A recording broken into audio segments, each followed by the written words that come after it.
नमस्कार साथियों, कैसे हैं आप लोग। गुड इवनिंग, शुभ संध्या। आप सभी का स्वागत है, अभिवादन है, वंदन है साथियों। और ये स्पेशल क्लास है, ये एडिशनल क्लास है, ये लाइव क्लास है और उसमें सबसे महत्वपूर्ण है संवाद। आप लोगों से मुझे बातचीत करनी है। सभी साथियों को गुड इवनिंग, शुभ संध्या, स्वागत है। अरविंद जी कह रहे हैं मैं आपकी हर क्लास देखता हूं। सुरेंद्र सुतार जी राम राम कह रहे हैं। पिंकी जी गुजर गुड इवनिंग। सब साथियों, अब मैं किसी भी प्रकार की औपचारिकता नहीं करना चाहता हूं और सीधा टॉपिक पर बात करेंगे। लाइव बात कर रहे हैं, अच्छे प्रश्नों का हमेशा स्वागत रहेगा। आशीष जी कह रहे हैं पूरे एक्ट पढ़ाओ। आशीष जी मैंने पूरा क्लियर कर दिया। अपने कोर्स में है 1919 से और 1935 का अधिनियम।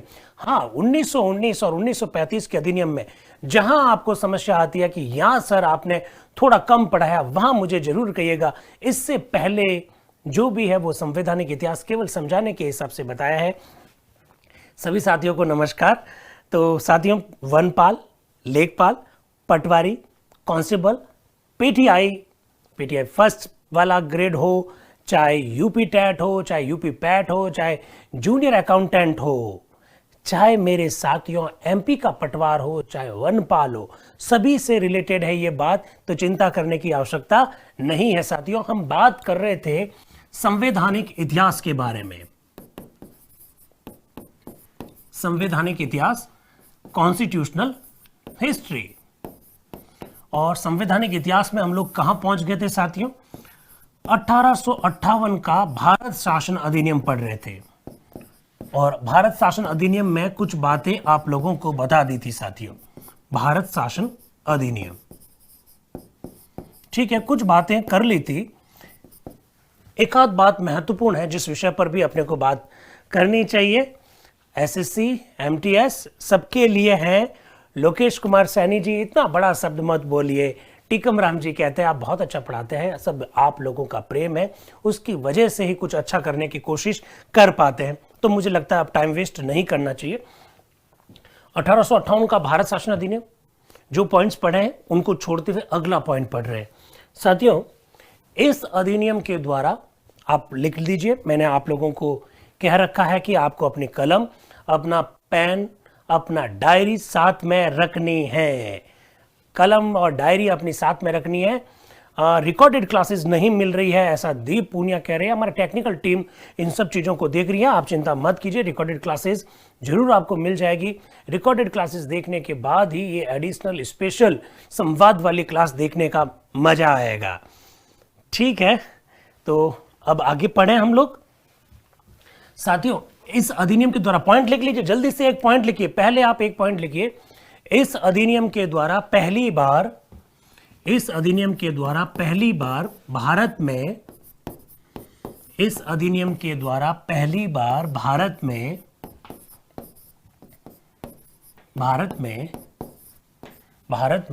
भारत सचिव ऑब्लिक डाल के लिख देना भारत मंत्री। भारत सचिव ऑब्लिक डाल के लिखिए भारत मंत्री नामक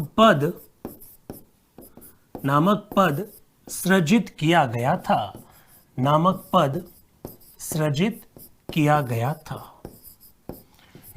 सृजित किया गया था। ठीक है साथियों, लिख दिया आपने। इस अधिनियम के द्वारा भारत में पहली बार भारत सचिव या भारत मंत्री जैसा पद सृजित किया गया था। इससे पहले यह पद नहीं था। आपका प्रश्न होगा, ऑब्वियसली होना भी चाहिए, कि हमको ये पद स्थापित करने की आवश्यकता क्यों पड़ी, इससे पहले इस पद की आवश्यकता क्यों नहीं पड़ी। ऐसा आप मुझसे पूछ सकते हैं, बाकायदा पूछना भी चाहिए साथियों। कल आप लोगों को बताया गया था कि ये इंग्लैंड है, ठीक है साथियों, और ये ईस्ट इंडिया कंपनी थी और ये भारत की जनता थी साथियों। 1858 के एक्ट के द्वारा ईस्ट इंडिया कंपनी का शासन समाप्त कर दिया गया, तो भारत की शासन व्यवस्था सीधा ब्रिटेन की महारानी के अधीन आ गई, इंग्लैंड की सरकार के अधीन में आ गई। तो इंग्लैंड में पद तो बना कहां पर? इंग्लैंड की मंत्री परिषद में एक नया पद बनाया, लेकिन वो काम क्या करता था? भारत से संबंधित काम करता था। इसलिए मैंने कहा कि भारत में भारत सचिव या भारत मंत्री जैसा नया पद सृजित किया गया। इंग्लैंड की मंत्री परिषद का वो हिस्सा था भारत मंत्री या भारत सचिव। मैंने बोला यस, समीक्षा जी एकदम सही कह रही है। ब्रिटिश सरकार के प्रतिनिधि के रूप में इंग्लैंड की मंत्री परिषद में भारत मंत्री या भारत सचिव नाम का नया पद बनाया गया। आप मुझसे कहेंगे मंत्री लिखे या सचिव लिखे? साथियों, मंत्री और सचिव दोनों लिखना है, क्योंकि इंग्लैंड में, अमेरिका में मंत्री और सचिव दोनों शब्दों को पर्यायवाची शब्दों के रूप में प्रयुक्त किया जाता है। ठीक है। एक बहुत अच्छा प्रश्न पूछा है कि भारत सचिव पहले किसको बनाया गया था, तो मैं इसका जवाब दे देता हूं। भारत सचिव पहला बनाया गया था लॉर्ड एडवर्ड स्टैनले को। लॉर्ड एडवर्ड स्टैनले को भारत का पहला भारत सचिव बनाया गया। ये लिख दीजिएगा, बहुत महत्वपूर्ण बात है, ये लिख दीजिएगा। लॉर्ड एडवर्ड स्टैनले को भारत का पहला भारत सचिव बनाया गया था। ये इंग्लैंड की सरकार में एक मंत्री था, भारत से संबंधित मामलों को देखता था, ब्रिटिश सरकार के प्रतिनिधि के रूप में काम करता था, रहता इंग्लैंड में था, इंग्लैंड की सरकार का मंत्री था, लेकिन मामले कौन से देखता था? भारत के मामले देखता था। तो नरपत गर्ग साहब कह रहे हैं कि Lord Stanley, yes Lord Stanley कह दीजिए या लॉर्ड एडवर्ड स्टैनले कह दीजिए, दोनों एक ही बात है। ठीक है साथियों। कब बनाया? 1858 के एक्ट के द्वारा बनाया गया। ऐसा मैंने कहा, भारत शासन अधिनियम 1858 का जो एक्ट है, उस एक्ट के तहत पहली बार भारत सचिव या भारत मंत्री जैसा पद बनाया गया। साथियों याद रहेगा ये बातें। अब आगे बढ़े अपने, तो आगे बढ़ते हैं साथियों। प्रश्न बन सकता है पहला भारत सचिव कौन था, और हो सकता है कि वहां पर वुड ऑप्शन आ जाए, वुड लिखा हुआ। साथियों कुछ किताबों में वुड के बारे में लिखा हुआ है, चार्ल्स वुड भारत के पहले भारत सचिव थे, ऐसा लिखा हुआ है। लेकिन अगर स्टैनले और वुड दोनों ऑप्शन आते हैं तो आप स्टैनले को लिख देना। प्राथमिकता किसको देंगे? स्टैनले को देंगे। लेकिन अगर स्टैनले ऑप्शन नहीं है और वहां पर अगर वुड लिखा हुआ है तो आप लिख देना चार्ल्स वुड भारत के पहले भारत सचिव थे। ठीक है, हाँ चार्ल्स वुड। दिनेश मुंडेल जी आपका प्रश्न तो बाद में आया, मैं पहले ही समझ गया कि मुझे लगा कि आप मुझसे पूछेंगे। चार्ल्स वुड के बारे में भी ऐसा किताबों में लिखा हुआ मिलता है कि वो भारत के प्रथम भारत सचिव थे। लेकिन अगर दोनों ऑप्शन है तो आप एडवर्ड स्टैनले को प्राथमिकता देंगे। अगर स्टैनले नहीं है तो चार्ल्स वुड लिख देना, वो भी भारत सचिव के रूप में उनका नाम भी आता है, तो इस बात को ध्यान रखिएगा। अरुण कुमार जी कह रहे हैं कि ये अपने नाम से पहले लॉर्ड क्यों लगाते? अरे मैंने अरुण जी पहले भी कहा, इंग्लैंड में संसद के 2 हाउस हैं। जो व्यक्ति लॉर्ड सभा का मेंबर होता है उनके लिए लॉर्ड शब्द का प्रयोग किया जाता है, इसको ध्यान रखिएगा। तो बात को आगे बढ़ाए, चलिए 1858 का ये एक्ट हो गया साथियों। एक मैं महत्वपूर्ण बात आपको यहाँ कहना चाहता हूं कि 1858 का ये जो भारत शासन अधिनियम है साथियों, भारत शासन अधिनियम, क्या पता कैसा प्रश्न बन जाए। पटवारी, लेखपाल, वनपाल, कांस्टेबल इत्यादि में इस प्रकार के प्रश्न बन सकते हैं। इस अधिनियम को एक्ट फॉर द, आप देख लिए, लिख दीजिएगा, act for the better government of India भी कहा जाता है। यह जरूर लिखिएगा दोस्तों, गवर्नमेंट ऑफ इंडिया भी कहा जाता है। Act for the better government for act for the better government of India भी कहा जाता है। मेरा आपसे रिक्वेस्ट है ये आप जरूर लिख दीजिएगा। ऐसा इसलिए लिख दीजिए क्योंकि इस अधिनियम के द्वारा इंग्लैंड की सरकार ने भारत की जनता से ये वादा किया था कि हम आप लोगों को अच्छा शासन देंगे, हम आप लोगों को सुशासन देंगे। अगर आपको ईस्ट इंडिया कंपनी से प्रॉब्लम थी, हमने उसको समाप्त कर दिया, अब हम आपको अच्छी गवर्नमेंट देंगे। इसलिए इस अधिनियम का नाम क्या है? Act for the better government of India. Sir Charles Wood को क्यों कहते हैं भारत से? अरे भाई चार्ल्स वुड का नाम किताबों में लिखा हुआ है कि वो भी भारत सचिव थे, 6 महीने के लिए रहे। लेकिन अगर दोनों ऑप्शन हो तो आप स्टैनले को प्राथमिकता दीजिए, बस इतना ध्यान रखिएगा। तो मैंने जवाब दे दिया। हाँ, आपका जो प्रश्न है अंकित जी कि क्यों कहा जाता है, क्योंकि इंग्लैंड की सरकार ने ईस्ट इंडिया कंपनी का शासन समाप्त करने के बाद भारत की जनता से यह वादा किया था कि हम आपको अच्छा शासन देंगे। इस वजह से इस एक्ट को act for the better government of India भी कहा जाता है। जरूर लिखिएगा, इसको थोड़ा सा याद रखिएगा, ठीक है साथियों।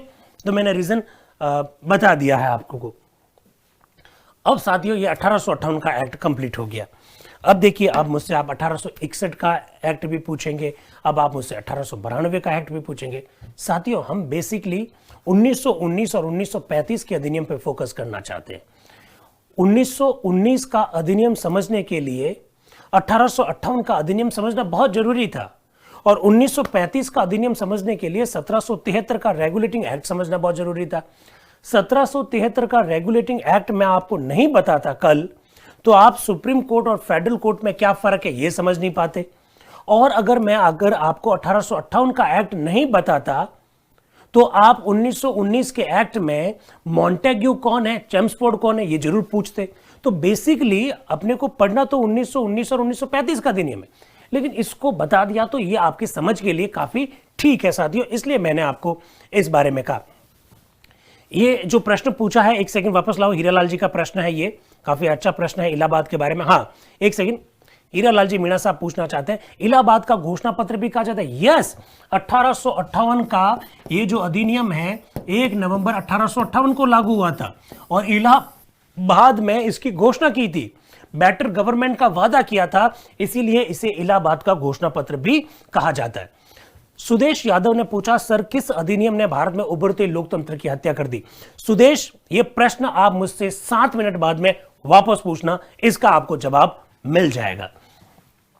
साथियों 1858 के इस एक्ट के बाद में कुछ महत्वपूर्ण घटनाओं की तरफ मैं आपका ध्यान आकर्षित कर रहा हूं, जिससे आपको बात समझ में आए। 1885 में कांग्रेस की स्थापना की गई, और कांग्रेस की स्थापना इसलिए हुई, ऐसा कहा जाता है, एक पॉलिसी ऐसी चलती है, एक ऐसा विचार चलता है, एक नोशन ऐसा चलता है कि कांग्रेस की स्थापना अंग्रेजों ने जानबूझकर होने दी। वो चाहते थे कि भारत की जनता के मन में जो कुछ भी चल रहा है अंग्रेजों की नीतियों और योजनाओं के बारे में, तो एक ऐसा संगठन होगा जो उन्हें बतलाता रहेगा। कांग्रेस की स्थापना 1885 में हुई। 1905 तक का अगर आप कांग्रेस का इतिहास देखेंगे साथियों, तो कांग्रेस काफी पढ़े लिखे लोगों का संगठन था, अच्छे पढ़े लिखे लोगों का संगठन था, बुद्धिजीवियों का संगठन था। कांग्रेस का प्रारंभिक 20 साल का इतिहास में आप देखेंगे, कांग्रेस रिक्वेस्ट की भाषा में अंग्रेजों से बात करती थी, किसी नीति से, किसी कार्यक्रम से, किसी कानून से असंतुष्ट होने पर उनको ज्ञापन देने का काम करती थी। लेकिन साथियों 1905 तक आते आते कांग्रेस में कई सारे क्रांतिकारी तत्व आ गए थे, और एक क्रांतिकारी तत्वों का सबसे बड़ा जो अड्डा था, सबसे बड़ी जो मुख्य स्थल जो था, वो था बंगाल। बंगाल में हिंदू और मुस्लिम बराबर की संख्या में रहते थे। भारत की राष्ट्रीय जो एकता है उसको तोड़ने के लिए 1905 में साथियों बंग भंग की घटना हुई। 1905 में क्या हुआ? बंग भंग की घटना हुई।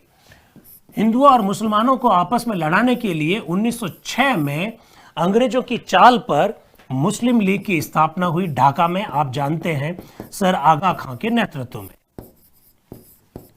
1907 में खुद कांग्रेस के 2 टुकड़े हो गए, आप लोग जानते हैं, इसे हम लोग सूरत की फूट के नाम से जानते हैं। साथियों ये सारी घटनाएं ऐसी घटित हो रही है जो अंग्रेजों के लिए अनुकूल थी। सुरेश सिंह जी पवार साहब प्रश्न पूछ रहे हैं, ब्रिटिश ईस्ट इंडिया कंपनी का प्रश्न वापस लाओ। सुरेश जी का प्रश्न क्या है? ब्रिटिश ईस्ट इंडिया कंपनी का पूर्ण रूप से शासन कब समाप्त हुआ था? ईस्ट इंडिया कंपनी का शासन 1858 1 नवंबर 1858 को जैसे ही भारत शासन अधिनियम लागू हुआ, ईस्ट इंडिया कंपनी का शासन भारत से क्या हो गया? समाप्त हो गया साथियों। ठीक है साथियों, बंगाल के 2 टुकड़े करा दिए, एक हिंदू बंगाल बना दिया, एक मुस्लिम बंगाल बना दिया। कांग्रेस के खिलाफ में एक नया संगठन खड़ा कर दिया, मुसलमानों को भड़काया कि कांग्रेस हिंदुओं का संगठन है। कांग्रेस के समानांतर मुसलमानों को खड़ा करने के लिए मुस्लिम लीग स्थापित कर दी गई। उस समय पाकिस्तान का एक जगह थी, उस समय भारत की एक जगह थी ढाका, वहां पर मुस्लिम लीग स्थापित हो गया। 1907 में कांग्रेस में खुद में दो टुकड़े हो गए, सूरत की फूट के नाम से हम इसे जानते हैं। साथियों, इस प्रकार की परिस्थितियों में, इस प्रकार के बैकग्राउंड में 1909 का अधिनियम बनाया गया। ठीक है, 1909 का अधिनियम, इस बारे में मैं आपसे एक बहुत अच्छा प्रश्न पूछने वाला हूं, आप मेंटली तैयार हो जाइए। 1909 का अधिनियम, अधिनियम का नाम था मार्ले मिंटो अधिनियम। क्या नाम था साथियों? मार्ले मिंटो अधिनियम। अब सुनिए आप, बेसिकली इस अधिनियम का नाम था भारत परिषद अधिनियम, इंडियन काउंसिल एक्ट। क्या नाम था? भारत परिषद अधिनियम। चूंकि मार्ले उस समय भारत सचिव थे, मिंटो उस समय भारत के गवर्नर जनरल थे। मिंटो उस समय भारत के भारत सचिव थे, सॉरी, मार्ले उस समय भारत के भारत सचिव थे और मिंटो उस समय भारत के गवर्नर जनरल थे। साथियों, मुझे एक बात बताइए, अभी आपको कितना समझ में आ रहा है मुझे मालूम पड़ जाएगा। मुझे बताओ, मिंटो उस समय भारत के गवर्नर जनरल थे, ऐसा लिखवाऊं या मैं ये लिखवाऊं कि मिंटो उस समय भारत के वायसराय थे? दोनों में से कौन सा लिखवाऊं? क्योंकि ये बात तो सही है कि मार्ले उस समय भारत के भारत सचिव थे, ये बात तो सही है, लेकिन मिंटो क्या थे? गवर्नर जनरल थे, ये लिखवाऊं या मिंटो वायसराय थे, ये लिखो? आप मुझे बताइए। जॉनसन कह रहे हैं कि वायसराय लिखवाइए। बहुत बढ़िया। एक मित्र कह रहे हैं, सोनू जी कह रहे हैं कि वायसराय लिखवाइए। Very good. और कौन क्या कह रहा है अभी मालूम पड़ जाएगा।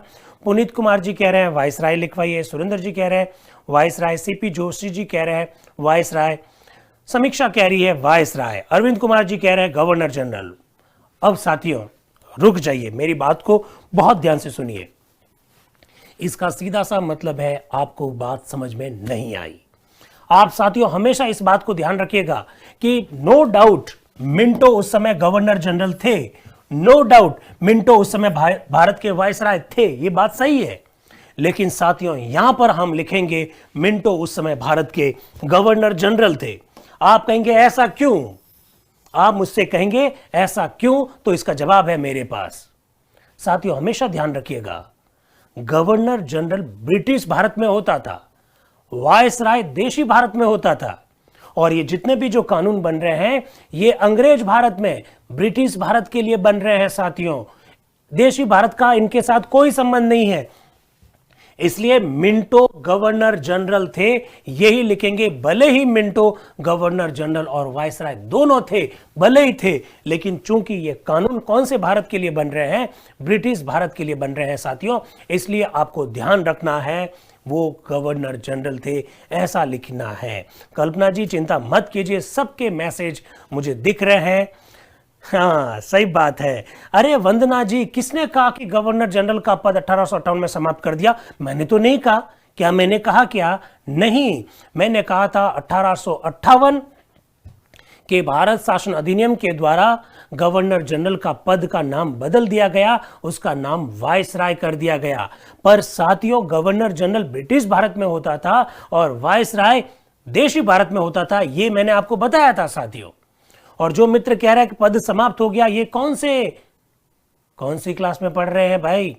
अरे कौन सी क्लास में पढ़ रहे हैं? कल ही तो आपको बताया था कि गवर्नर जनरल ब्रिटिश भारत में था, वायसराय देशी भारत में था, और ये जो कानून बन रहे हैं वो सारे कानून अंग्रेज भारत के लिए बन रहे हैं। इसलिए लॉर्ड मिंटो उस समय भारत के क्या थे? गवर्नर जनरल थे।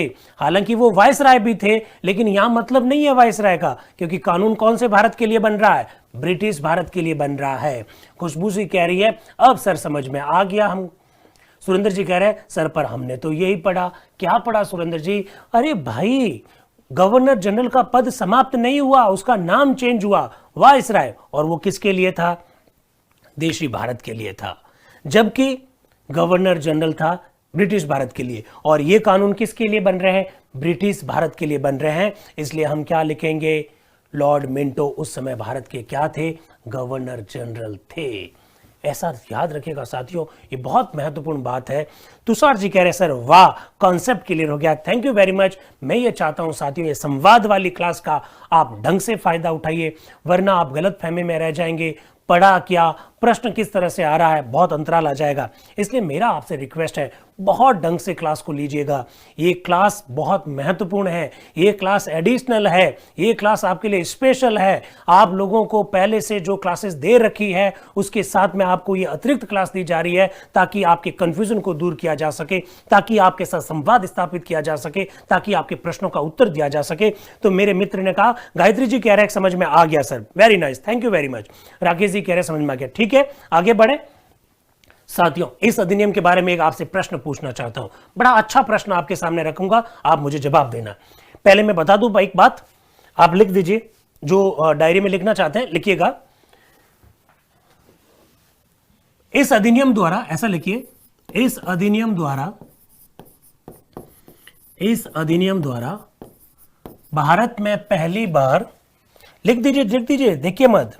इस अधिनियम द्वारा भारत में पहली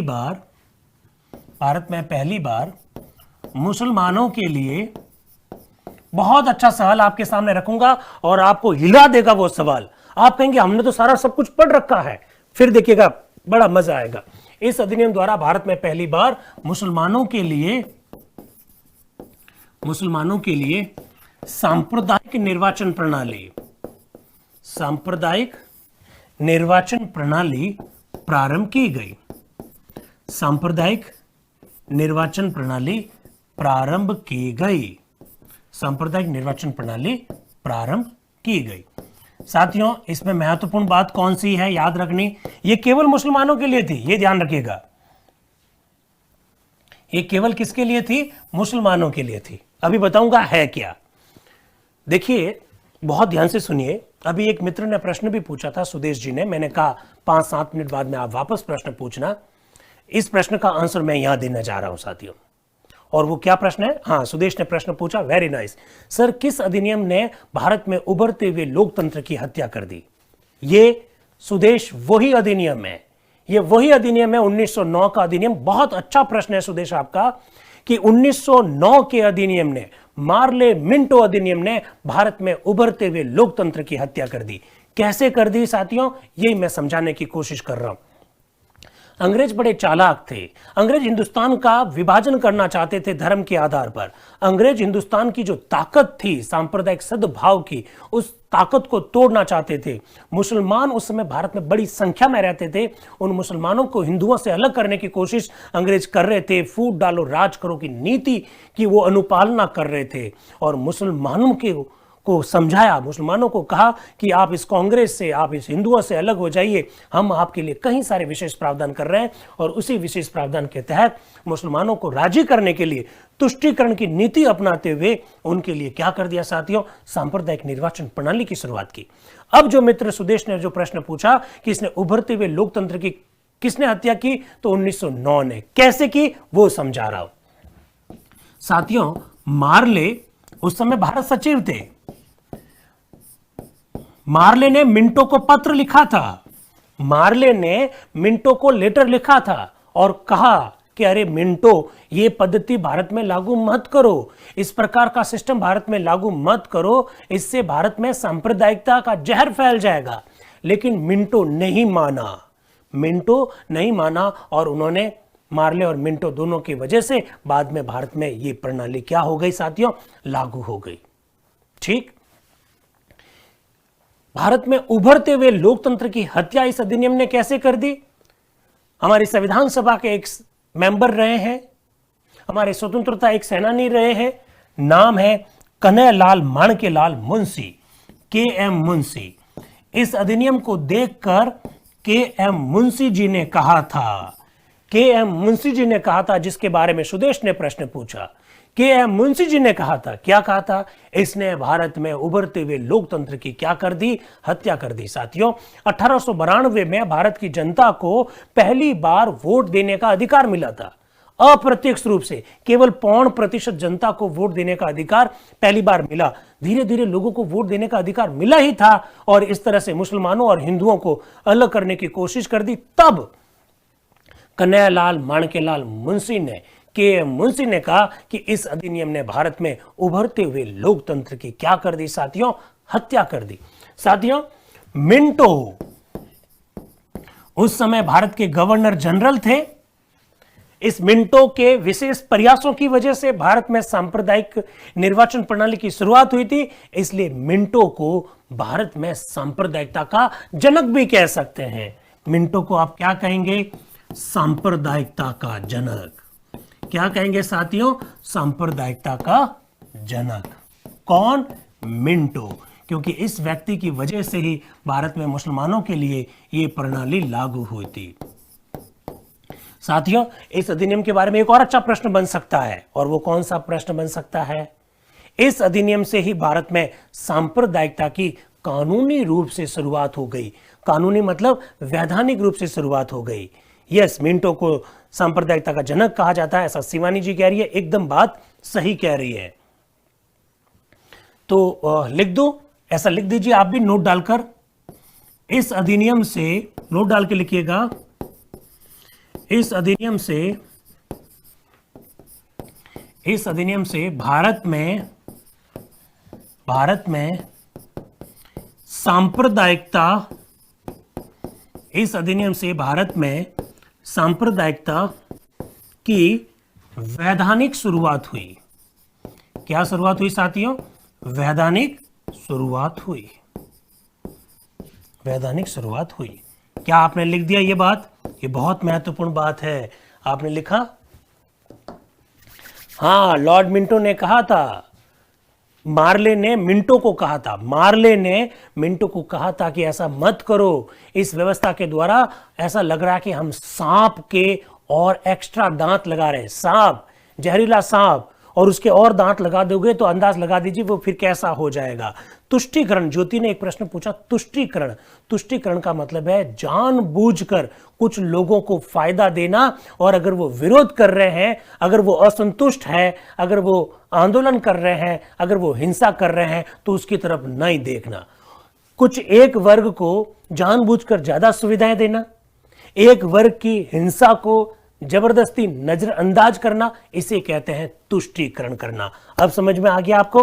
ठीक, कुछ बातें समझ में आई। मार्ले मिंटो अधिनियम 1909, सांप्रदायिकता की वैधानिक शुरुआत, मिंटो को सांप्रदायिकता का जनक, और मुसलमानों के लिए सांप्रदायिक निर्वाचन प्रणाली। समझ में आ गया? अब मैं आपके सामने एक प्रश्न रख रहा हूं, और अगर आपने जवाब दे दिया तो वंदन होगा, सैल्यूट होगा आपको। प्रश्न सुनिए आप, बड़ा अच्छा प्रश्न रख रहा हूं जो आगे आने वाले एग्जाम से पूछा जा सकता है। जरा सुनिएगा। प्रश्न है, मार्ले मिंटो अधिनियम के संदर्भ में गलत कथन को छांटिए।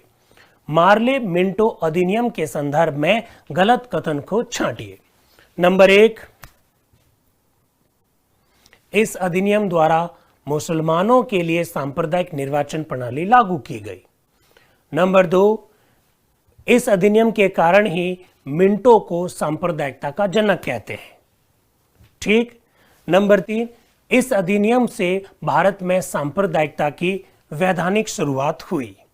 नंबर 4, सांप्रदायिक निर्वाचन प्रणाली एवं आरक्षण एक समान है। अब मुझे बताओ इनमें से गलत कौन सा है? इनमें से गलत कौन सा है? सांप्रदायिकता क्या है? रामचंद्र जी प्रश्न पूछ रहे हैं। सांप्रदायिकता का मतलब है एक धर्म को अपने आप को ऊंचा साबित करना और दूसरे धर्मों को नीचा साबित करने का प्रयास करना, यह सब सांप्रदायिकता है। सोनू कुमार ने आंसर दिया है 4, ओम प्रकाश जी ने आंसर दिया ए, बीरबल सिद्ध दे रहे हैं 4, आशीष कुमार जी आंसर दे रहे हैं 4, भागीरथ आंसर दे रहे हैं 4, अविनाश दे रहे हैं 4 आंसर, रोशन सिंह जी 4, सरिता चौधरी 4, चौधरी भैरसा दे रहे हैं आंसर 4, सरदना रावत भी आंसर दे रही है 4, आशीष कुमार 4, हेमराज 4। साथियों बहुत अच्छा जवाब दिया आपने, सैल्यूट आप लोगों को एक साथ में। सांप्रदायिक निर्वाचन प्रणाली है क्या, ये मैंने आपको बताया नहीं। सांप्रदायिक निर्वाचन प्रणाली और आरक्षण दोनों एक जैसे नहीं है। याद रखिएगा, नोट डाल के लिख दीजिएगा, काम आएगा। सांप्रदायिक निर्वाचन प्रणाली, नोट डाल के लिखिएगा, सांप्रदायिक निर्वाचन प्रणाली एवं सांप्रदायिक निर्वाचन प्रणाली एवं आरक्षण दोनों एक समान नहीं है।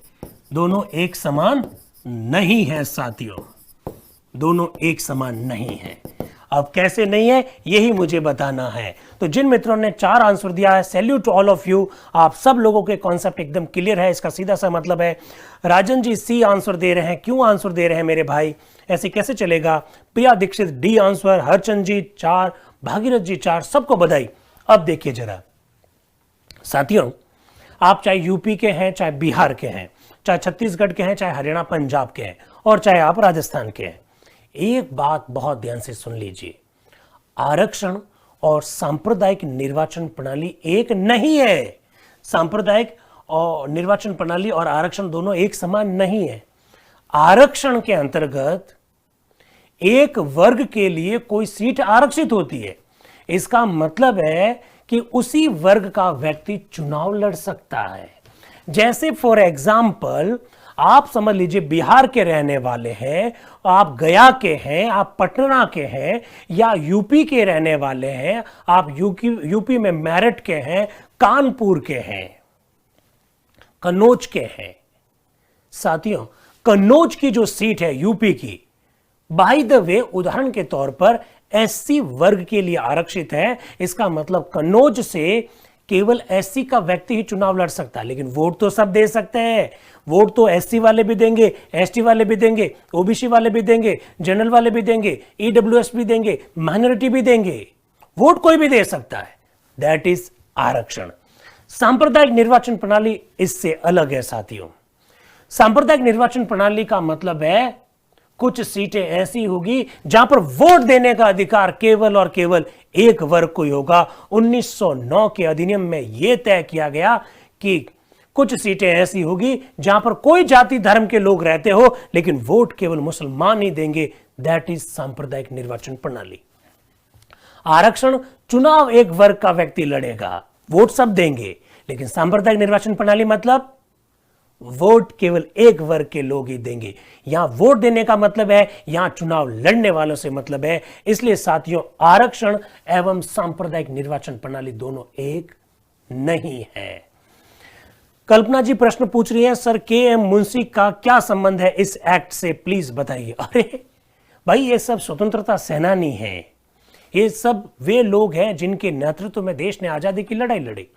के.एम. मुंशी जी बहुत दुखी हुए इस एक्ट के द्वारा, जिस तरह से फूट डालो और राज करो की नीति के तहत मुसलमानों को सांप्रदायिक निर्वाचन प्रणाली में शामिल किया।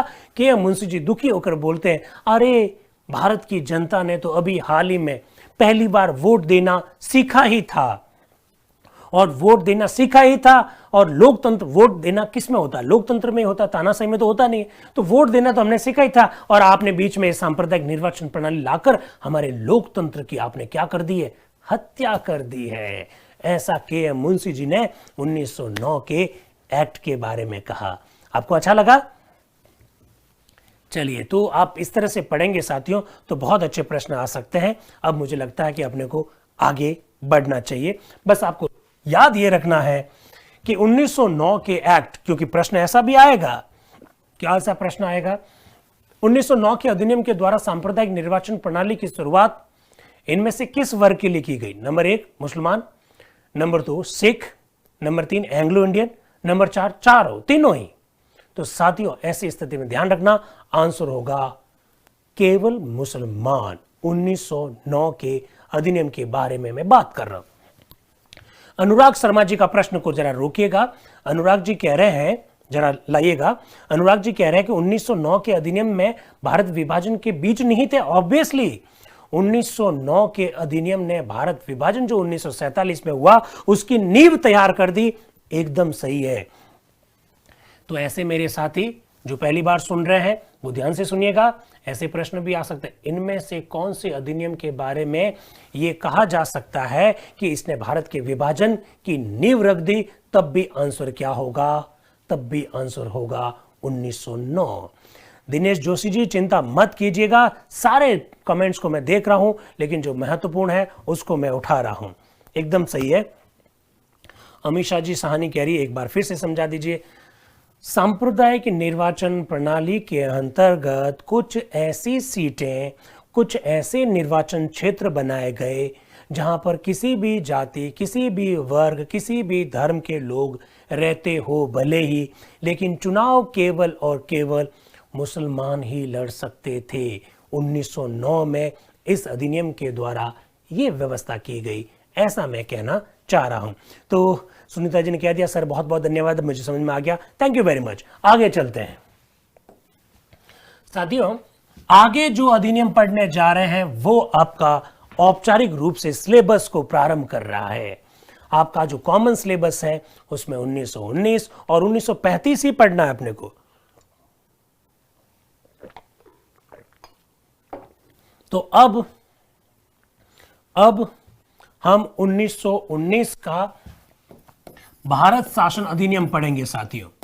और 1919 का ये जो भारत शासन अधिनियम है, इस अधिनियम को मॉन्टेग्यू चेम्सफोर्ड अधिनियम कहा जाता है। आपके कोर्स की औपचारिक रूप से शुरुआत हो गई है।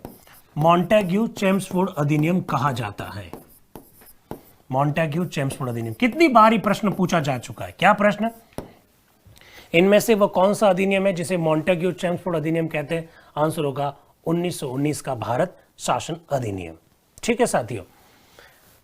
अब मॉन्टेग्यू चेम्सफोर्ड अधिनियम क्यों कहते हैं ये भी जान लीजिए। मॉन्टेग्यू उस समय भारत के भारत सचिव थे। चेम्सफोर्ड उस समय भारत के गवर्नर जनरल थे। ठीक, मॉन्टेग्यू उस समय भारत के भारत सचिव थे और चेम्सफोर्ड उस समय भारत के गवर्नर जनरल थे। बात सही है? ठीक है। अरे ईडब्ल्यूएस वगैरह अभी कहाँ है यार मेरे भाई, सब हम पढ़ेंगे जब मौलिक अधिकार टॉपिक पढ़ेंगे। तो मेरा बार बार आप लोगों से आग्रह है, एक आग्रह है कि आप इस बात को ध्यान रखें, हम टॉपिक कौन सा पढ़ रहे हैं। हम संवैधानिक इतिहास पढ़ रहे हैं तो अपने प्रश्नों को आप संवैधानिक इतिहास तक सीमित रखें। 1909, 1919, 1935 इसके बारे में प्रश्न पूछिए ना, अभी बाकी प्रश्नों का पूछने का कोई मतलब ही नहीं है। ठीक, तो भारत सचिव और गवर्नर जनरल दोनों ने मिलकर भारत में सुधार हेतु 1917 में एक रिपोर्ट दी थी। कब रिपोर्ट दी साथियों? 1917 में।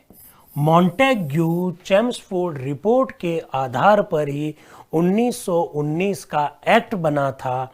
इस वजह से इसे मॉन्टेग्यू चेम्सफोर्ड अधिनियम कहा जाता है।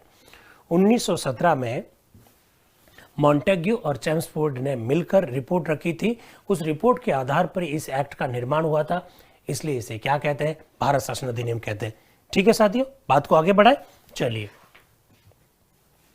साथियों, इस अधिनियम की पहली विशेषता, बहुत ढंग से लिख देना, बहुत अच्छा प्रश्न बनता है।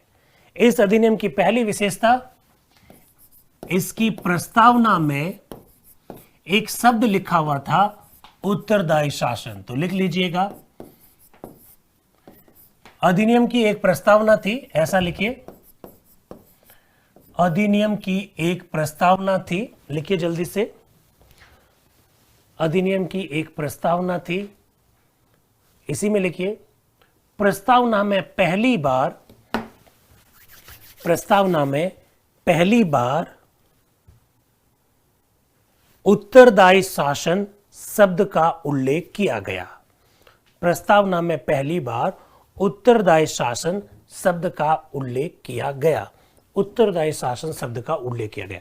बहुत अच्छा प्रश्न पूछा जा चुका है कि इनमें से वो कौन सा अधिनियम है जिसमें पहली बार रेस्पॉन्सिबल गवर्नमेंट यानी उत्तरदायी शासन शब्द का उल्लेख किया गया। आंसर हो जाएगा 1919। साथियों, यू विल बी सरप्राइज, आपको आश्चर्य होगा कि वे अंग्रेज जो भारत में शासन करने के लिए आए थे, व्यापार करने के लिए आए थे, वे अंग्रेज जो भारत की जनता का शोषण करते थे, अत्याचार करते थे, वो अंग्रेज अचानक क्या कहते हैं, हम भारत की जनता के प्रति उत्तरदायी रहेंगे। ऐसा क्यों कहते हैं? 3 कारण हैं। 3 कारण। पहला कारण, 1914 से 1918 के बीच फर्स्ट वर्ल्ड वॉर हुआ, प्रथम विश्व युद्ध हुआ। तो आप कहेंगे हम क्या करें? ये जो फर्स्ट वर्ल्ड वॉर हुआ,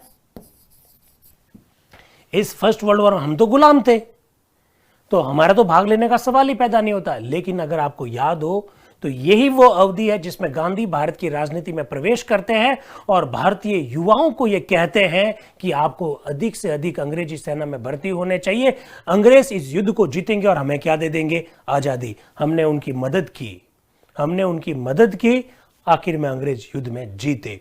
उत्तरदायी शासन क्या होता है? ओम प्रकाश जी सैनी का प्रश्न थोड़ा सा लिंगर ऑन कीजिए, मैं 2 मिनट बाद में बताऊंगा। प्रस्तावना में उत्तरदायी शासन शब्द का उल्लेख हो गया। उत्तरदायी शासन शब्द का उल्लेख क्यों किया? पहला कारण। दूसरा,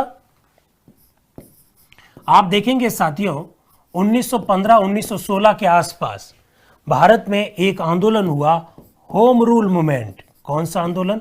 होम रूल आंदोलन, होम रूल मूवमेंट। किसके नेतृत्व में हुआ था? एनी बिसेंट व बाल गंगाधर तिलक के नेतृत्व में। ये घर हमारा, हमको शासन करने दीजिए, आप यहां से बाहर जाइए। इस प्रकार के आंदोलन को दक्षिण भारत में जबरदस्त सफलता मिली। साथियों, होम रूल आंदोलन से अंग्रेज घबरा गए। तीसरी बात, 1916 में कांग्रेस का लखनऊ अधिवेशन हुआ। कौन सा अधिवेशन? लखनऊ अधिवेशन। जो मेरे यूपी के जो मित्र हैं वो देख रहे होंगे, लखनऊ वो जगह है जहां पर कांग्रेस का अधिवेशन हुआ और कांग्रेस के नरम दल और गरम दल दोनों में जो फूट थी वो खत्म हो गई, उनमें समझौता हो गया और कांग्रेस व मुस्लिम लीग में भी समझौता हो गया। यानी सारी ताकतें जो अंग्रेजों के खिलाफ लड़ रही थी, वो सब ताकतें एक मंच पर आ गई। अंग्रेजों को डर लगा। अभी एक प्रश्न पूछा था कि सर उत्तरदायी शासन क्या होता है? अंग्रेजों ने यह कहा, ओम प्रकाश जी सैनी का एक प्रश्न था, उत्तरदायी शासन से क्या मतलब है? साथियों, उत्तरदायी शासन का मतलब है, अंग्रेज ये कह रहे हैं कि अब हम हिंदुस्तान में जो कुछ भी करेंगे उसमें जनता को ध्यान में रखेंगे और जनता यदि नाराज होती है तो हम ऐसा कोई काम नहीं करेंगे। दैट इज उत्तरदायी शासन। हम जो भी काम करेंगे उसके लिए जनता के प्रति रिस्पॉन्सिबल रहेंगे। दैट इज उत्तरदायी शासन। ऐसा ये कहा गया इस अधिनियम में पहली बार। वो अंग्रेज जो व्हाइट मैन बर्डन थ्योरी यानी श्वेत व्यक्ति के भार के सिद्धांत पे काम करने वाले लोग थे, वो अचानक हाथ जोड़कर खड़े हो गए, हम आपके प्रति रिस्पॉन्सिबल रहेंगे। उसके पीछे ये 3 कारण थे साथियों, ये बात थोड़ा सा आप ध्यान रखना। ठीक है, 1916 के कांग्रेस के अधिवेशन की अध्यक्षता अंबिका चरण मजूमदार ने की।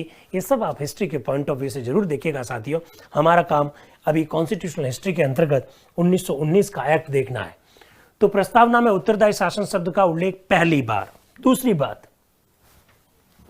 साथियों, बहुत बहुत ध्यान से सुन लीजिएगा, इस अधिनियम के द्वारा भारत में पहली बार द्विसदनात्मक व्यवस्थापिका स्थापित हुई। द्विसदनात्मक क्या होती है अभी मैं बताऊंगा।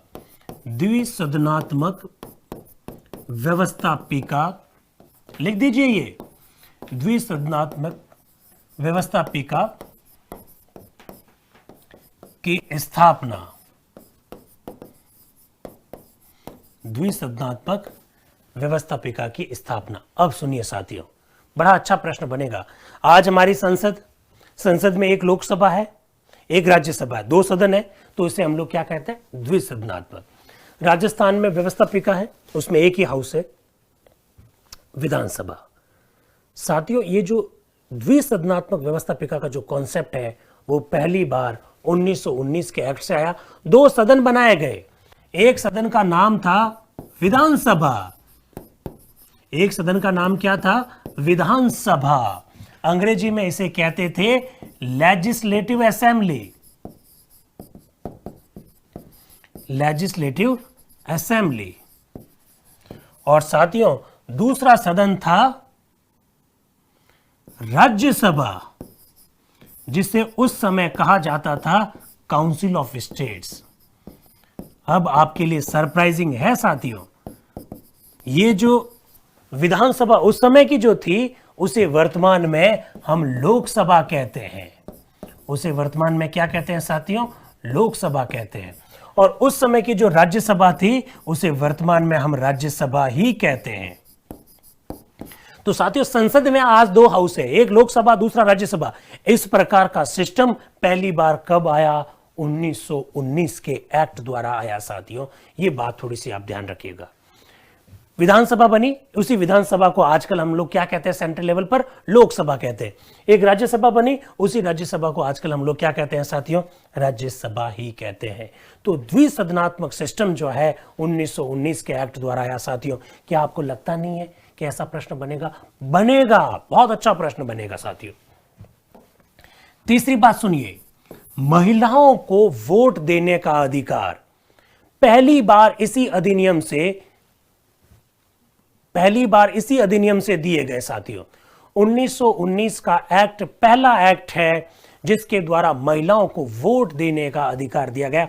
अनिल बैरवा जी, आपका प्रश्न मैं समझ गया। महिला को प्रथम मताधिकार इसी एक्ट से मिला। तो महिलाओं को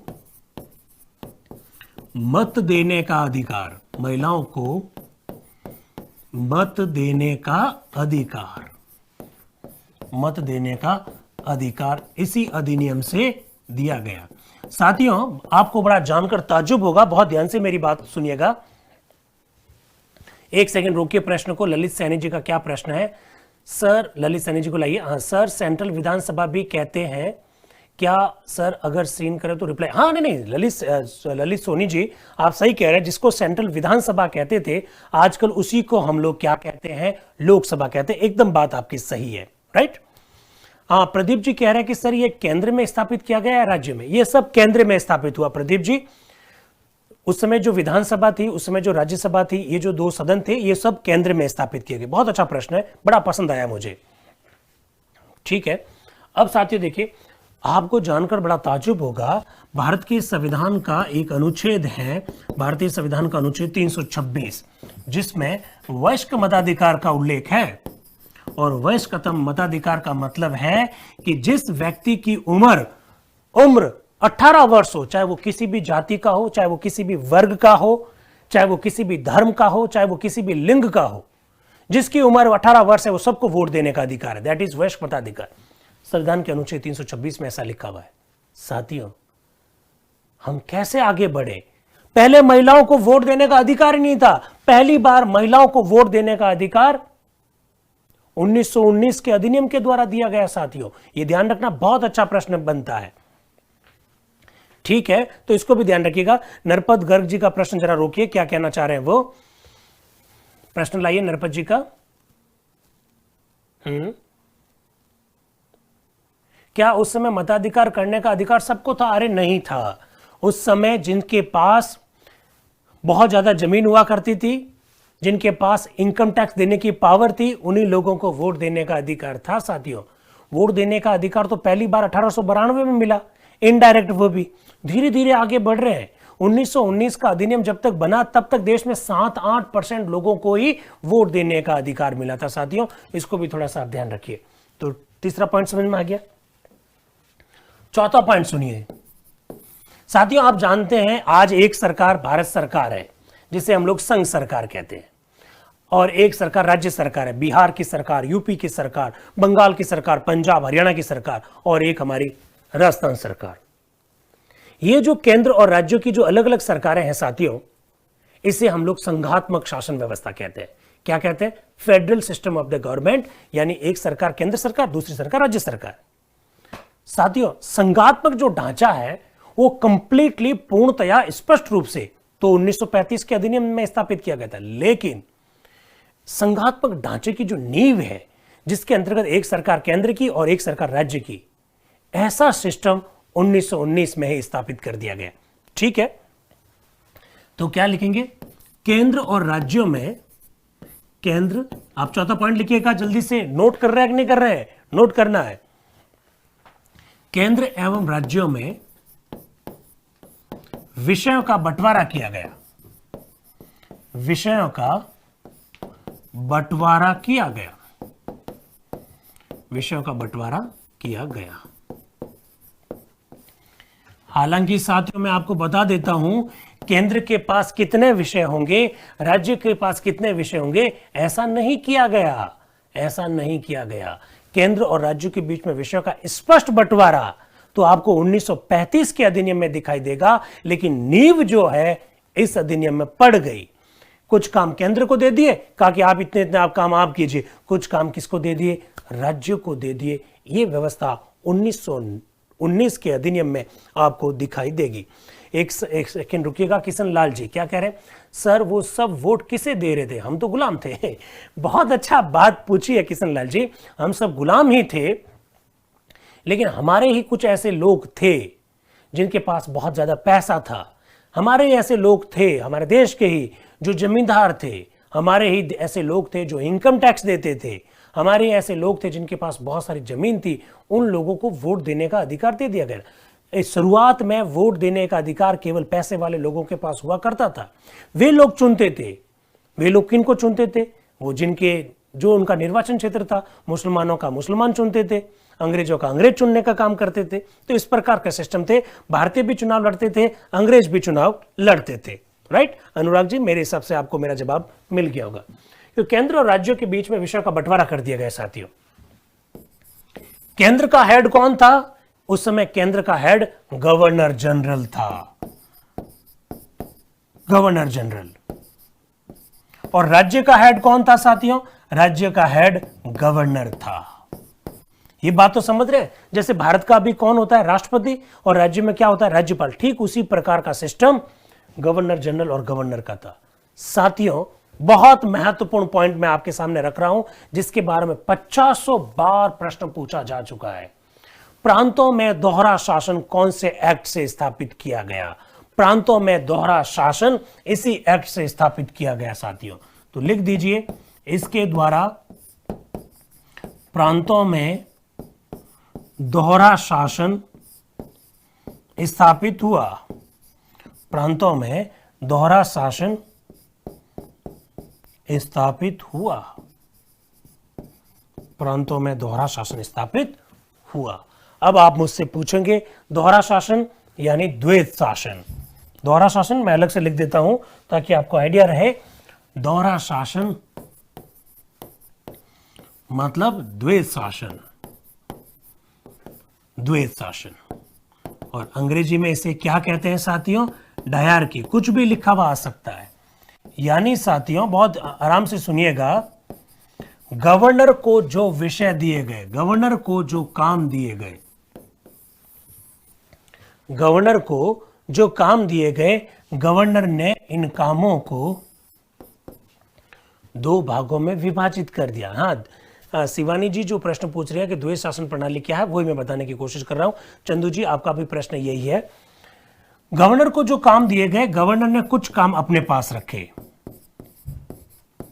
उन्हें कहा गया आरक्षित कार्य।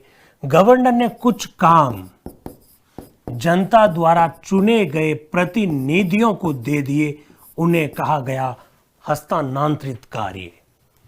इस प्रकार का सिस्टम था। ये दोनों कार्य जनता के लिए होते थे साथियों। इस वजह से इसे क्या कहा जाता है? दोहरा शासन। लेकिन किसके लिए? प्रांतों में दोहरा शासन। क्या मेरी बात को आप लोग समझ पाए हैं? प्रांतों में दोहरा शासन का मतलब है गवर्नर को जो काम करने के लिए दिए गए थे, गवर्नर ने, एक सेकंड शिवानी का प्रश्न को रोकिएगा, जवाब दूंगा। गवर्नर को जो काम दिए गए थे, गवर्नर ने अपने कामों को दो भागों में बांट दिया। गवर्नर ने कहा कुछ काम मैं करूंगा, वो तो हो गए आरक्षित। गवर्नर ने कहा कुछ काम आप लोग करेंगे, उन्हें हस्तांतरित कर दिया, उन्हें कहा गया हस्तांतरित कार्य। दोनों कार्य जनता के लिए थे, तो जनता के ऊपर एक प्रकार से दो प्रकार का शासन हो गया। इस वजह से इसे दोहरा शासन कहा जाता है। प्रांतों में दोहरा शासन। अभी एक प्रश्न पूछा था लियोन्स, क्या पूछा था? लियोनस कॉर्टियस का संबंध किससे है? साथियों 1919 के अधिनियम के द्वारा प्रांतों में जो दोहरा शासन जो बनाया गया, स्थापित किया गया, ये कॉर्टियस की योजना के आधार पर बनाया गया था। इसका संबंध इससे है, ऐसा मैं कहना चाह रहा हूं। मोनिका जी ने एक प्रश्न पूछा 1892 में कौन सा चुनाव हुआ था। अरे 1892 में अप्रत्यक्ष रूप से चुनाव की प्रणाली प्रारंभ की गई थी, हालांकि चुनाव जैसा शब्द वहां पर यूज नहीं किया गया था। ठीक है, भीम चौधरी जी क्या कह रहे हैं, चलो कोई बात नहीं। भीम चौधरी जी, प्रांतों का क्या मतलब? अरे प्रांतों का मतलब राज्य है, जैसे राजस्थान, यूपी, मध्य प्रदेश, बिहार, छत्तीसगढ़, उस समय भी प्रांत हुआ करते थे। तो प्रांतों में अलग से सरकार थी, उन सरकार का हेड गवर्नर था, गवर्नर ने अपने कामों को दो भागों में बांट दिया, ऐसा मैं कहना चाह रहा हूं साथियों। ठीक है, तो द्वैध शासन, दोहरा शासन, डायरकी, ये सब एक साथ ही है। एक सेकंड, ये खरड़े साहब क्या कह रहे हैं, हमें लगता है कि ऑफलाइन स्टूडेंट्स के प्रश्नों का ही उत्तर दिया जाता है। एक बात बताइए मुझे कैसे मालूम पड़ेगा कि ये ऑफलाइन मेरा विद्यार्थी है? क्या कमाल करते हैं आप, तो विपक्ष की तरह आरोप लगा देते हैं। मुझे कैसे मालूम पड़ेगा कि ये ऑफलाइन के विद्यार्थी है इसलिए मैंने उनके प्रश्नों का आंसर दे दिया? ऐसा नहीं है, आप हमारे लिए उतने ही महत्वपूर्ण हैं जैसे ऑफलाइन है, और मैं तो इवन ऑफलाइन में जाता ही नहीं हूं। तो आप लोग ऐसा मत कहिए यार, मैं हमेशा टॉपिक से रिलेटेड जो प्रश्न होता है उसका मैं जरूर इंतजार करता हूं और मैं जवाब देता हूं। ठीक है, चलिए। भारू राम जी ने एक प्रश्न पूछा कि सर आम लोगों को मत देने का अधिकार कब दिया गया? धीरे धीरे वोट का अधिकार बढ़ रहा है। 1919 के आते आते लगभग 8-9% जनता को वोट देने का अधिकार मिल जाएगा। 1935 के अधिनियम में और अधिक जनता को वोट देने का अधिकार मिल जाएगा, और फिर हमारा देश जब आजाद होगा तो अनुच्छेद 326 के तहत वयस्क मताधिकार का सिस्टम लागू हो जाएगा। अनिल कुमार जी अनिल कुमार जी, चलिए एकदम ठीक है, ठीक है। चौधरी भैराराम जी कह रहे हैं कि क्या ये सभी राज्यों, देशी भारत में ये लागू नहीं था? अरे भाई, देशी रियासतों पर इस प्रकार के कानून लागू नहीं होते थे, तभी तो हम गवर्नर जनरल लिखवा रहे हैं। ठीक है, चलिए ये बात समझ में आ गई, प्रांतों में दोहरा शासन आ गया। साथियों नेक्स्ट पॉइंट जरा देखिएगा। नेक्स्ट पॉइंट है कि कांग्रेस की लगातार एक मांग थी। क्या मांग थी साथियों? कांग्रेस की मांग थी कि लोक सेवाओं में भारतीयों को प्रवेश दिया जाए। लोक सेवाओं में न केवल भारतीयों को प्रवेश दिया जाए, बल्कि लोक सेवाओं के एग्जाम करवाने के लिए एक लोक सेवा आयोग होना चाहिए। तो इस अधिनियम के द्वारा पहली बार, लिखिए, इस अधिनियम के द्वारा पहली बार लोक सेवा आयोग की स्थापना का प्रावधान किया गया। लोक सेवा आयोग की स्थापना का प्रावधान किया गया। लोक सेवा आयोग की स्थापना का प्रावधान किया गया। साथियों ये ध्यान रखना, लगातार कांग्रेस की ये मांग थी कि हम भारतीयों को भी लोक सेवा में मौका मिलना चाहिए, ना केवल मौका मिलना चाहिए बल्कि हमारा एग्जाम करवाने के लिए खुद भारत में एक लोक सेवा आयोग होना चाहिए। आपको जानकर बड़ा ताजुब होगा साथियों, 1919 के एक्ट से पहले भारत में किसी भी प्रकार का कोई लोक सेवा आयोग नहीं था, लेकिन इसके बावजूद भी अरविंद घोष, सुभाष चंद्र बोस, सत्येंद्रनाथ टैगोर जैसे कई सारे भारतीय सिविल सर्विस में चयनित हुए थे, वो भी इंग्लैंड में जाकर परीक्षा उत्तीर्ण करके। तो अब तो हमारे पास आ गया है परीक्षा सेंटर, क्या अब हम उत्तीर्ण नहीं करेंगे? अब हमको उत्तीर्ण करना है साथियों, और उत्तीर्ण करना ही पड़ेगा, उत्तीर्ण करना ही पड़ेगा। रवि कुमार सैनी जी ने एक बड़ा अच्छा प्रश्न पूछा, भारत में चुनाव प्रणाली कब शुरुआत हुई? 1892। हालांकि वहां पर चुनाव शब्द का उल्लेख नहीं किया गया था साथियों। ठीक। सीपी जोशी जी क्या कह रहे हैं, ब्रिटिश भारत में गवर्नर जनरल को वाइसराय नहीं कहा जाता था, तो पहला वाइसराय कौन होगा? अरे मेरे भाई सीपी जोशी जी, आप मेरे कॉन्सेप्ट को समझे ही नहीं क्या? अभी तक नींद ले रहे हो क्या? सीपी जोशी जी को वापस लाओ, वापस लाओ सीपी जोशी जी। हाँ, अरे ब्रिटिश भारत में नहीं होता था वाइसराय, देशी भारत में होता था। और पहला वाइसराय बताया ना, Lord Canning was the first viceroy of the India. वो रिप्रेजेंट करता था ब्रिटिश महारानी को, और वो कौन से मामले देखता था? कौन से मामले देखता था? देशी रियासतों के मामले देखता था। तो लोक सेवा आयोग का प्रावधान कर दिया गया, स्थापित नहीं हुआ है, प्रावधान किया गया। साथियों इतने सारे अच्छे काम कर रहे हैं अंग्रेज, लोक सेवा आयोग बना रहे हैं, प्रांतों में दोहरा शासन बना रहे हैं, लेकिन वो अपनी आदत से बाज नहीं आते थे। सांप्रदायिक निर्वाचन प्रणाली जो 1909 में प्रारंभ की गई, उस सांप्रदायिक निर्वाचन प्रणाली का इन्होंने विस्तार कर दिया। क्या कर दिया? विस्तार। सांप्रदायिक निर्वाचन प्रणाली का विस्तार। विस्तार। मुसलमानों के लिए तो पहले से थी, अब उसमें 4 नई कैटेगरी और जोड़ दी साथियों। कौन कौन सी कैटेगरी प्रश्न बनता है? ये सेकंड ग्रेड एसएसटी में इस प्रकार का प्रश्न पूछा जा चुका है साथियों। सिखों के लिए, आंग्ल भारतीय एंग्लो इंडियंस के लिए, आंग्ल भारतीय के लिए, किसके लिए? यूरोपियन के लिए और भारतीय ईसाइयों के लिए। ये 4 नई कैटेगरी इस अधिनियम के द्वारा डाल दी गई साथियों। ये प्रश्न सेकंड ग्रेड के पेपर में पूछा जा चुका है। कौन कौन सी कैटेगरी डाली गई? तो सिख, आंग्ल भारतीय, यूरोपियन और भारतीय ईसाई। यानी साथियों इसका मतलब क्या हुआ? मुसलमान पहले से सांप्रदायिक निर्वाचन प्रणाली में थे और 4 नई कैटेगरी और जोड़ दी गई। अरे मेरे भाई, अब मुझे बताओ, मैं जाखड़ साहब इसका आंसर कैसे दूं? 1935 के अधिनियम पर हम बात ही नहीं कर रहे तो क्यों प्रश्न पूछ रहे हैं? फिर आप नाराज होंगे। नाराज होने का हक तब बनता है जब आपका प्रश्न टॉपिक से रिलेटेड होता है और फिर भी बताया नहीं जाता है। 1935 का अधिनियम के बारे में प्रश्न पूछने का अभी क्या मतलब है? ठीक है, तो सांप्रदायिक निर्वाचन प्रणाली का विस्तार हो गया साथियों, 4 नई कैटेगरी आ गई। आप मुझसे प्रश्न पूछोगे आंग्ल भारतीय, आरक्षण जब विषय पढ़ेंगे तब आपको बताएंगे आंग्ल भारतीय कौन है। अरे एक सेकंड रुकिएगा, सुरेश सिंह जी पंवार साहब, यूरोपियन, सुरेश कुमार जी पंवार नीचे आ गए, नीचे वापस ले जाओ, हाँ और ले जाओ, बस रोक दीजिए। यूरोपियन, ईसाई, सिख और मुस्लिम। अरे मुस्लिम्स तो पहले से थे, एंग्लो इंडियंस लिखिए और ईसाई मत लिखिए, भारतीय ईसाई लिखिए। 4 कैटेगरी मैंने लिखा है, सिख, आंग्ल भारतीय, यूरोपियन और भारतीय ईसाई। ये 4 नई कैटेगरी डाली गई थी साथियों 1919 के अधिनियम के द्वारा। प्रकाश चौधरी जी बताइए क्या सुनना है आपको, कौन सा प्रश्न पूछना चाहते हैं? 8वां पॉइंट आते हैं साथियों 1919 के अधिनियम के बारे में। यस, भावना जी कह रहे हैं नरेंद्र मंडल तो लिखा है नहीं, तो साथियों 1919 के अधिनियम के द्वारा लिख दीजिए, देसी रियासतों की समस्याओं पर विचार करने हेतु पहली बार हो रहा है, देसी रियासतों का जिक्र आ रहा है अंग्रेजों के इस कानून में। देसी रियासतों की समस्याओं पर विचार करने हेतु,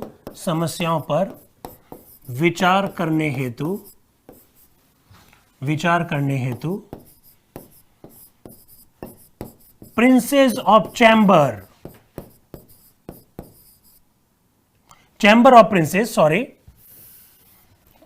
ऑफ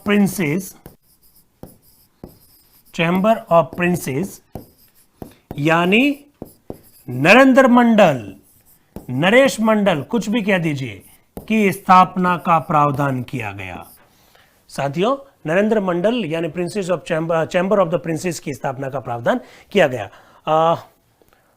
तबस्सुम पूछ रही है एंग्लो इंडियन कैसे होते हैं? बात करेंगे जब आरक्षण विषय पढ़ेंगे तब आपको बताएंगे कि एंग्लो इंडियन कैसे होते हैं।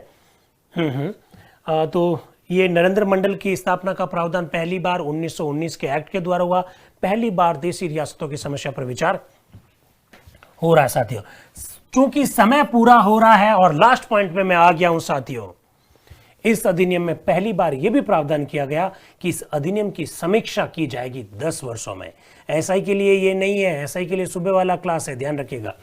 क्या की जाएगी?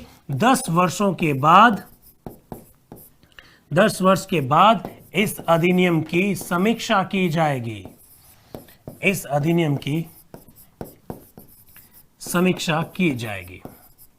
समीक्षा मतलब जांच, अधिनियम कितना सफल रहा इस बात को देखा जाएगा साथियों।